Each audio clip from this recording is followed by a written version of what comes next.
estou muito contente por fazer parte do projeto Crescendo em Graça deste semestre. Agradeço a Deus por essa especial oportunidade. Eu tenho orado para que cada mensagem chegue ao coração das pessoas que vão se conectar conosco. Deus tem algo especial preparado para aqueles que o buscam. Tenha a sua Bíblia e o livro Paixão, Propósito e Poder em mãos. E, se possível, reúna a sua casa com segurança, compartilhe o link com os amigos, vizinhos e familiares e participe com o coração aberto, deixando Deus falar com você. Nesse momento, vamos pedir a bênção do Senhor para a sua direção, para que Ele esteja conosco ao longo desta mensagem. Vamos orar. Pai querido, nós te agradecemos por essa oportunidade tão especial de ouvirmos a Tua palavra. Abençoa os nossos irmãos reunidos e espalhados por esse Brasil afora e esteja comigo também, Senhor, ao transmitir o recado que o Senhor tem para cada um de nós. Eu te peço e agradeço em nome do Senhor Jesus. Amém.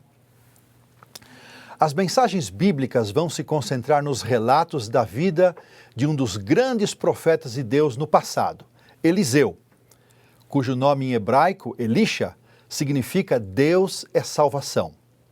Como sucessor de Elias, Eliseu teve um longo ministério que provavelmente durou mais de 60 anos. Ele iniciou nos dias do rei Acabe, seguiu pelos reinados de Acasias, Jorão, Jeú, Jeoacás e morreu nos dias de Jeoás, todos estes reis do reino do norte de Israel. A história do seu chamado encontra-se em 1 Reis 19, mas as ações de seu ministério estão registradas no segundo livro de Reis, nos capítulos 2 a 9, e a história dos seus últimos dias, morte e sepultamento, acham-se no capítulo 13. São encontradas 18 narrativas desse homem de Deus e 14 milagres são descritos. Eliseu teve também uma destacada atuação na liderança da escola dos profetas. É considerado por muitos comentaristas um tipo de Cristo, alguém que representou o ministério de Jesus. Na mensagem de hoje, vamos considerar alguns aspectos do chamado de Eliseu e ver que lições podemos tirar dessa experiência e lembrar também a vida de uma jovem pioneira relatada em Paixão, Propósito e Poder. Chamo a atenção para o fato de que foi o próprio Senhor que ordenou a Elias que ungisse Eliseu, filho de Safate, de Abel-Meolá, como profeta em seu lugar, conforme lemos em 1 Reis 19, 15 e 16. A cerimônia de unção não era comum para profetas, mas sim para sacerdotes e alguns reis. É possível que isso tenha representado apenas a ordem para chamar Eliseu, uma vez que não há registro de que ele tenha sido de fato ungido. Eu gosto de pensar, queridos irmãos e amigos, que o Deus do macro é o Deus do micro, o Deus do grande, o Deus do pequeno. O Deus da igreja é o Deus do indivíduo. Gosto de pensar que um Deus todo-poderoso, onisciente, onipresente, onipotente, ainda é um Deus pessoal, que me conhece pelo nome, sabe a cidade e a casa onde moro, minha ocupação, quem é minha família e, mais do que isso, conhece o meu coração, minhas alegrias e lutas. Esse Deus maravilhoso encontrou a cada um de nós de maneira singular e especial. Que consolo saber que o Deus criador do universo e que mantém os mundos no espaço é também meu Pai misericordioso, bondoso, abençoador, que me conhece, se interessa por mim e me chamou para a sua luz maravilhosa. Glórias ao Senhor por isso, meus irmãos. Vamos à leitura do texto bíblico de 1 Reis, capítulo 19, versos 19 a 21. Diz assim a palavra de Deus: Partiu, pois, Elias dali e achou a Eliseu, filho de Safate, que andava lavrando com 12 juntas de bois adiante dele. Ele estava com a 12ª. Elias passou por ele e lançou o seu manto sobre ele. Então deixou este os bois, correu após Elias e disse: Deixa-me beijar a meu pai e a minha mãe, e então te seguirei. Elias respondeu-lhe: Vai e volta, pois já sabes o que fiz contigo. Voltou Eliseu de seguir a Elias, tomou a junta de bois e os imolou, e com os aparelhos dos bois cozeu as carnes e as deu ao povo, e comeram. Então se dispôs e seguiu a Elias e o servia. Comunhão com Deus se destaca no tema que estamos tratando. A forma como Elias chamou Eliseu é singular e diferente, como todos os chamados registrados na Bíblia. Deus tem um jeito único de chegar a cada coração. A minha história é diferente da sua, e a sua é diferente da história do seu irmão. Os chamados de Deus são feitos sob medida, especialmente preparados para cada pessoa. Elias passou por Eliseu e lançou o seu manto sobre ele.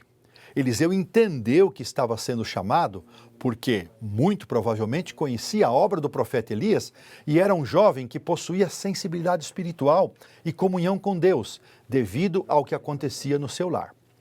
Ellen White, comentando sobre a casa de Eliseu, diz que apesar dos recursos que possuíam, tinham hábitos simples, onde a obediência aos pais e a Deus eram cultivadas. Ela escreveu: o pai dele era um rico fazendeiro, um homem cuja família estava entre aquelas que, em tempo de apostasia, não tinham dobrado seus joelhos a Baal. Deus era honrado nesse lar, e a lealdade à fé do antigo Israel era uma regra da vida diária. Profetas e Reis, página 217. O que dizer dos nossos lares hoje, meus irmãos? E do meu lar? Reconheço que em minha casa buscar a Deus é prioridade? É uma prática diária? Sem dúvidas, esse é um poderoso meio para crescer em graça. Nesses dias em que vamos estar juntos, aproveitemos para pensar em aspectos práticos da vida que nos levem a experimentar um verdadeiro crescimento espiritual, que é a proposta desse projeto. Que conselho precioso para a família, separar tempo cada dia, fazendo do relacionamento com Deus uma prioridade. Isso parece ser fácil, mas dedicar tempo de qualidade como regra diária para estar em comunhão com Deus é muito desafiador. Sabem por quê? Primeiramente porque nossa natureza é pecaminosa e não tem prazer natural nas coisas espirituais. Depois, Satanás, aproveitando-se disso, criou uma das mais bem elaboradas tentações, que é levar-nos a não ter tempo para assentar-nos aos pés de Cristo, seja em família ou individualmente. A agitação da vida, os compromissos, as diversas responsabilidades, o tal do zap e até as coisas da igreja nos conduzem a um ritmo insano de realizar tarefas, cumprir obrigações, que podemos chegar ao cúmulo de estar fazendo a obra do Senhor e esquecer do Senhor da obra. Muito triste quando isso acontece. Como é que você, meu irmão, minha irmã, se vê nessa questão? Como as coisas estão acontecendo aí na sua casa? Você consegue separar um tempo cada dia com a sua família ou individualmente para a comunhão com Deus? Essa é a primeira decisão que eu convido você a tomar para um verdadeiro crescimento em graça. Fazer da comunhão pessoal e familiar com Deus uma regra diária. Eu não posso ouvir sua resposta, mas por favor, responda aí onde você estiver: eu aceito, eu quero, pela graça de Deus, separar um tempo cada dia para estar em comunhão com Deus. Amém e amém. Falando ainda sobre nossos lares, o que mais podemos fazer além de praticar comunhão com Deus como regra diária?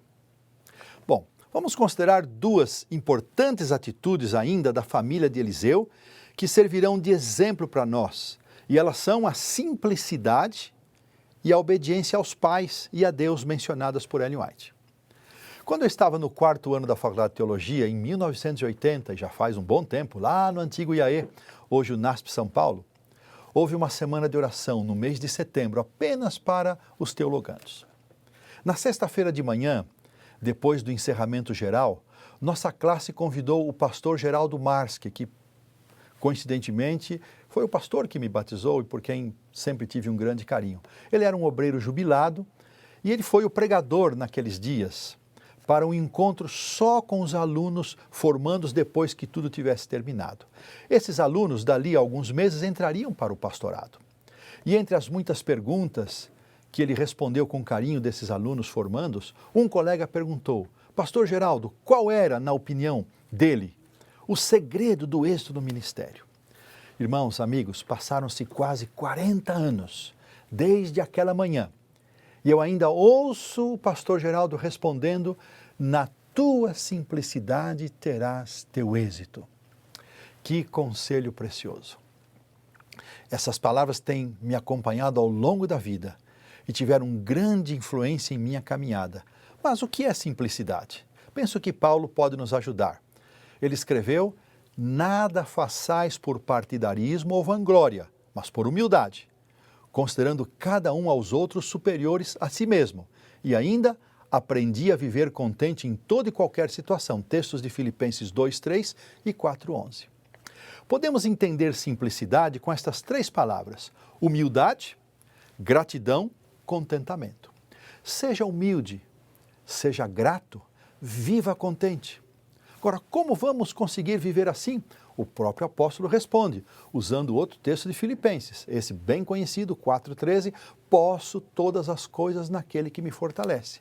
Com Cristo no coração, nós podemos ser humildes, agradecidos por tudo e viver contentes com simplicidade. Da casa de Eliseu e da própria Bíblia, aprendemos ainda que é necessário combinar amor e disciplina na educação dos filhos. É um dever dos pais ensinar respeito e obediência a Deus e às pessoas, por palavra e exemplo. Obedecer a Deus e aos pais, respeitar as autoridades e as pessoas mais velhas é fundamental para a própria segurança do lar, dos filhos, da igreja e da sociedade.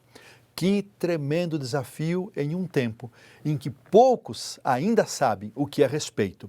Lembremos do conselho precioso de Moisés, deixado para os filhos de Israel e para nós também. Ouve, Israel, o Senhor nosso Deus é o único Senhor.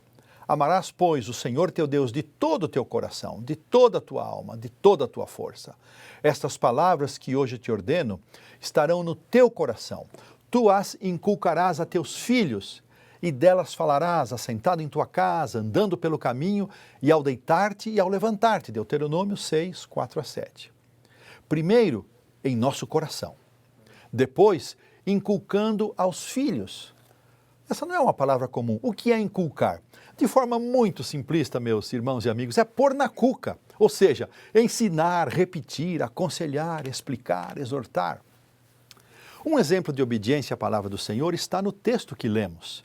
E nos vem do profeta Elias.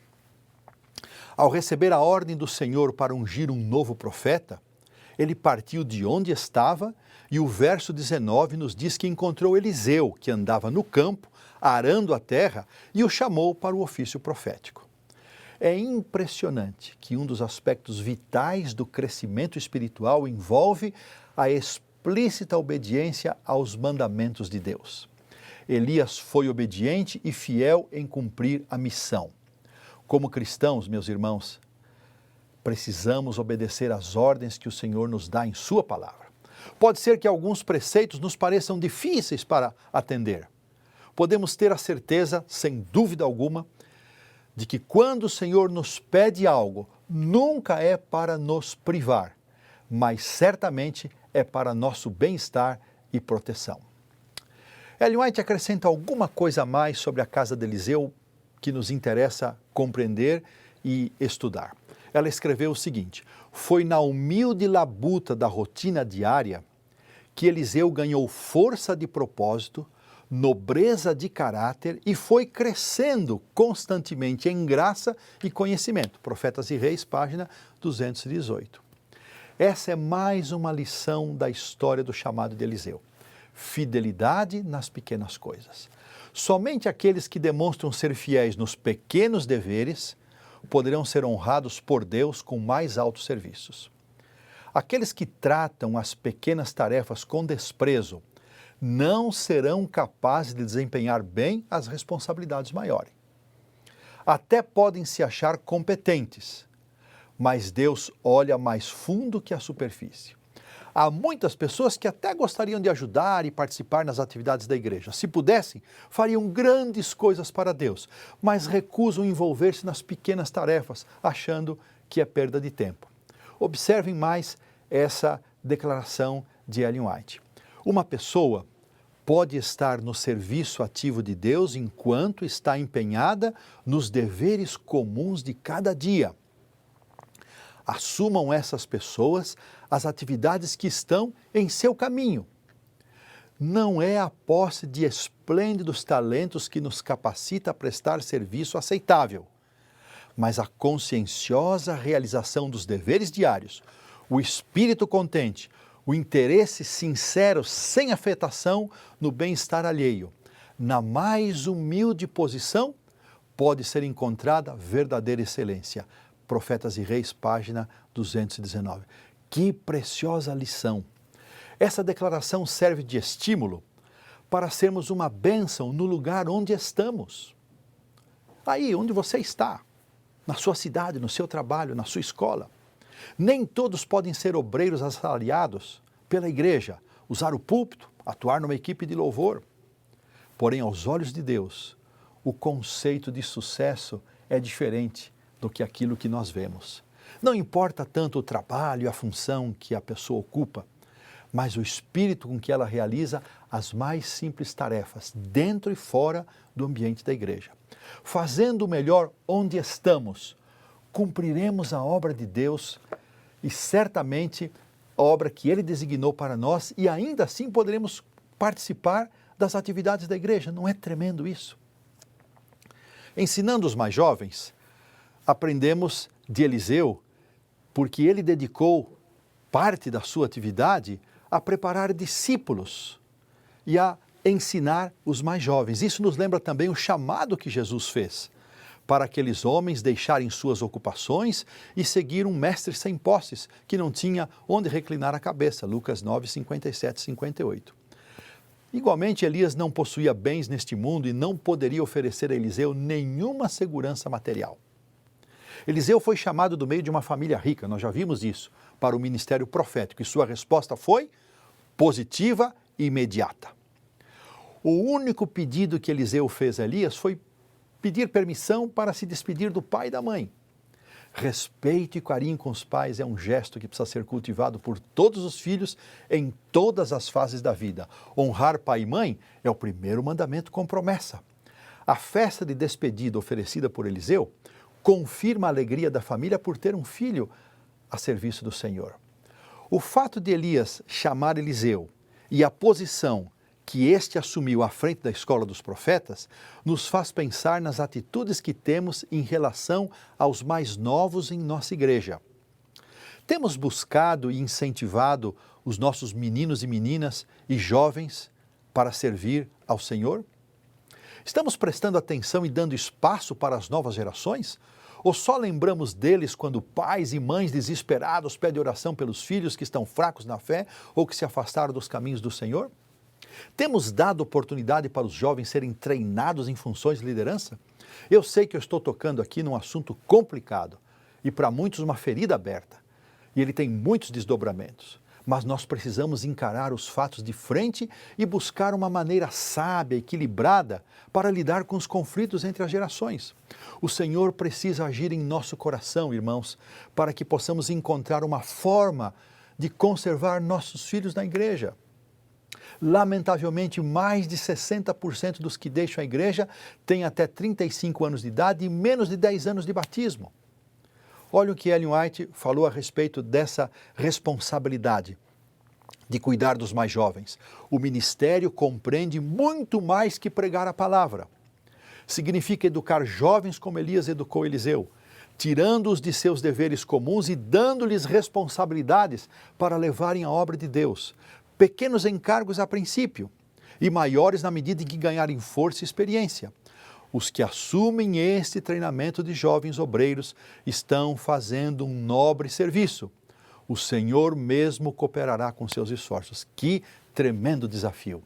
Irmãos, quando eu iniciei o meu ministério em 1981, isso já faz um bom tempo, eu fui designado para ser pastor auxiliar da Igreja Central de Campinas, estado de São Paulo. pastor titular chamava-se Hilton Américo Vaz. Jamais vou esquecer dele.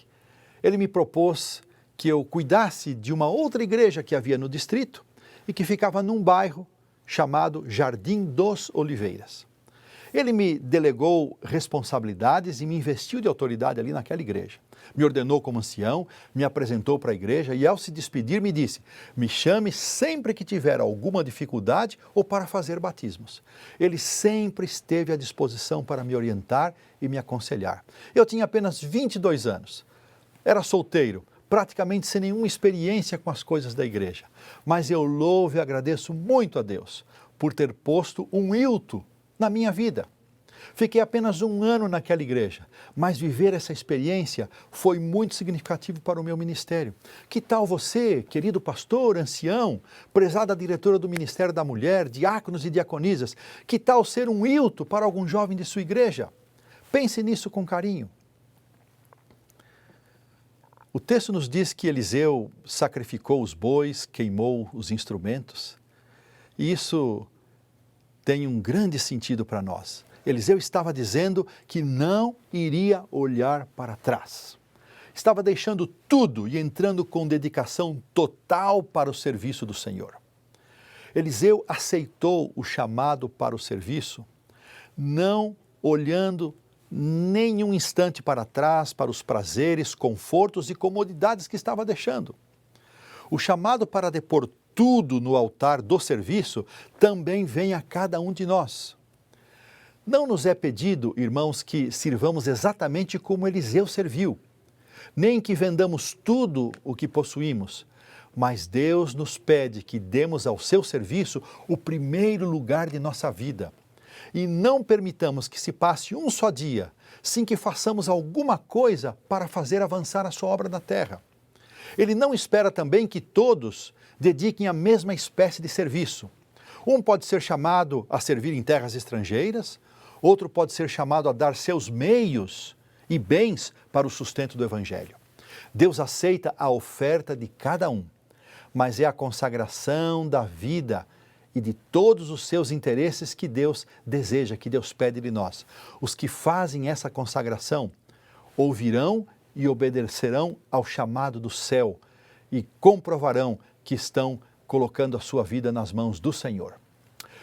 Um aspecto mais que o texto ainda nos diz sobre Eliseu é que depois de se despedir da sua família, foi e seguiu a Elias e o servia. Há pelo menos 2 aspectos do servir que podemos enfatizar. Um ponto nós já mencionamos, que é você fazer o seu melhor onde você está, como Eliseu fazia na casa de seu pai, arando o solo. Esse é um aspecto. O outro é o que se assemelha ao chamado que Eliseu aceitou, deixando o conforto e a segurança da casa do pai para acompanhar e ajudar o profeta Elias. Será que eu estou pregando para alguém que há tempos vem sentindo o chamado divino para servir na causa de Deus de forma integral e exclusiva? Eliseu compreendeu o significado do seu chamado. Ele sabia que viera de Deus e ele não hesitou em obedecer. Não seria por qualquer vantagem terrena ou comunidade que ele iria renunciar à oportunidade de se tornar um mensageiro de Deus, ou mesmo sacrificar o privilégio de associar-se com o servo do Senhor. Queridos jovens, eu quero falar agora especialmente com você. Se o pastor Luiz Gonçalves estivesse aqui, ele ia dizer o seguinte: chega mais perto, mas ele não está, então eu vou dizer o seguinte: olha bem nos meus olhos, olha para mim. Você, jovem, moço, rapaz, por que não queimar arados e bois e despedir-se da família e ir para um dos nossos internatos com curso superior, preparar-se para servir a igreja? A obra de Deus tem muitos ramos e precisa de variados talentos. Por isso não estou pensando apenas no pastorado. Nós temos no Brasil várias escolas de profetas, internatos com curso superior, que certamente vão receber vocês de braços abertos. É claro que essa decisão tem que ser tomada como resultado da atuação do Espírito Santo aí no seu coração e fruto também da sua oração com Deus. Quem sabe Deus está me usando para provocar você e impressionar sua mente com a missão do serviço integral para o Senhor? Qual será a sua resposta? Muito bem, Vamos ver agora como uma jovem aceitou esse chamado. E eu espero que o exemplo dela possa inspirar você, meu querido jovem, meu irmão, minha irmã, a aceitar também o chamado do Senhor. O que caracteriza um verdadeiro discípulo é o propósito de servir e nunca obter vantagens pessoais. Muitos pioneiros cuja história se encontra no livro Paixão, Propósito e Poder, assim como Eliseu, aceitaram também o chamado para viver uma vida de renúncia, serviço e sacrifício. O chamado da jovem Ellen Gold Armon aconteceu num tempo muito difícil, logo após a dramática e desapontadora experiência de terem esperado a volta de Cristo para 22 de outubro de 1844. Como sabemos, Jesus não voltou naquele dia. Os cálculos proféticos de Guilherme Miller estavam corretos, mas havia erro quanto ao acontecimento que deveria tomar lugar conforme a profecia de Daniel 8,14. Jesus deveria iniciar a purificação do santuário não por voltar à terra, mas sim por entrar no Santíssimo do santuário celestial. Muitos pregadores e crentes daquele tempo abandonaram a fé. Outros voltaram para suas antigas igrejas e 2 outros principais grupos se formaram. Um deles ficaram conhecidos como os espiritualizadores, que passaram a acreditar que Jesus já havia voltado, mas em espírito e não literalmente. No meio dessa gente havia muito fanatismo, manifestações estranhas, esquisitas. O maior grupo ficou conhecido como os Adventistas de Albany, uma cidade do interior do estado de Nova York. E eles seguiram crendo na volta literal do Senhor Jesus, como ensina a Bíblia, mas insistiam em marcar novas datas para o seu retorno. Esse grupo também acabou se subdividindo à medida que passava o tempo e suas novas expectativas e novas datas marcadas eram frustradas. Dentre esses que acreditavam no retorno literal de Cristo, um pequeno grupo se dedicou a buscar dentro da Bíblia as razões para o não aparecimento de Cristo. Conforme iam descobrindo as verdades da palavra de Deus, compartilhavam suas convicções por testemunhos orais e escritos. E assim iam se conectando, uma vez que estavam praticamente todos numa mesma região dos Estados Unidos, conhecida como Nova Inglaterra, que fica no Nordeste americano. A jovem Ellen, juntamente com toda a sua família, pai, mãe e seus 7 irmãos, pertenciam à Igreja Metodista de Portland, no estado do Maine. Eles ouviram 2 vezes Guilherme Miller pregar e Ellen estava presente. E eles aceitaram a mensagem do breve advento de Cristo. Por causa disso, quase todos da sua casa foram expulsos da igreja. Para a família Armon, o dia 22 de outubro foi uma dolorosa experiência, mas especialmente para Ellen, que desejava ardentemente ver o Senhor Jesus voltar. Desde um acidente que ela sofreu quando tinha 9 anos de idade, ela havia tido uma vida com muitas restrições, muitas dificuldades e esperava ansiosamente ver o Senhor Jesus voltar. Quando ela imaginava, todos os seus problemas e dores terminariam, mas Jesus não voltou. O ambiente era de muita confusão, marcado por ceticismo, zombaria, descrédito, com manifestações espirituais e fanatismos de toda ordem. Em vários lugares surgiam aqueles que reivindicavam possuir dons espirituais especiais, como sonhos e visões. E foi em meio a esse cenário que numa reunião de oração no mês de dezembro de 1844, em que estavam reunidas apenas 5 mulheres, enquanto Ellen orava, o poder do Senhor veio sobre ela e, parecendo estar acima da terra, foi-lhe mostrado a jornada do povo do advento para a cidade santa. Esta visão está registrada no livro Primeiros Escritos, páginas 13 a 20, e ela conta que cerca de uma semana depois, recebeu outra visão, onde o Senhor indicava a ela, Ellen, o dever de ir e relatar o que lhe tinha sido revelado. Que desafio! Foi-lhe dito que ela iria encontrar grande oposição e sofreria angústia de espírito. Já pensou, meu querido jovem, meu irmão, se você fosse chamado e de antemão lhe fosse dito isso, que você enfrentaria grande angústia e sofrimento? Com apenas 17 aninhos, e a saúde muito precária. Eu faço questão de enfatizar os 17 anos, porque sempre imaginamos que Ellen White é uma anciã, uma idosa, esquecemos que ela também foi jovem. Com apenas 17 anos, ela suplicou ao Senhor que colocasse o fardo sobre outra pessoa. Mas tudo o que ela ouviu como resposta foi o que ela devia ir e relatar. O que ela havia escutado, o que havia sido mostrado. E o Senhor haveria de sustentá-la. Assim que ela aceitou o chamado, e tão logo começou a compartilhar as mensagens, a oposição e as acusações surgiram. As pessoas diziam que as visões dela eram resultados de hipnose e perturbação mental. Que desafio! Sempre que você e eu aceitamos um chamado, será que vamos ter que passar por esse tipo de situações? Nós não sabemos, pode ser que sim, pode ser que não. O jovem pastor Tiago White havia conhecido Ellen em 1843, quando ela estava apenas com 16 anos, e pareceu para ele ser uma menina bem consagrada. Está vendo, jovens? Ser bem consagrado pode chamar a atenção de alguns rapazes. Posteriormente, Tiago soube que ela havia recebido uma visão que confirmava a direção de Deus para o movimento milerita. Pouco depois, ele começou a acompanhar Ellen e uma outra jovem que sempre ia com ela nas viagens. Mas logo, as pessoas começaram a criticar o fato de que um homem acompanhasse as duas moças. Temendo prejudicar a mensagem e crendo ser da vontade de Deus, Tiago, com 25 anos, e Ellen, com 18, casaram-se na cidade de Portland no dia 30 de agosto de 1846. Acontece que eles eram muito pobres, não tinham nada, nem um tostão furado. E ainda os dois com a saúde debilitada. Por muitos anos, eles moraram em casa de familiares e amigos, sobrevivendo com a ajuda de terceiros e com o pouco que Tiago conseguia ganhar fazendo trabalho braçal. Mas o pouco que ganhavam, empregavam tudo na causa do Senhor.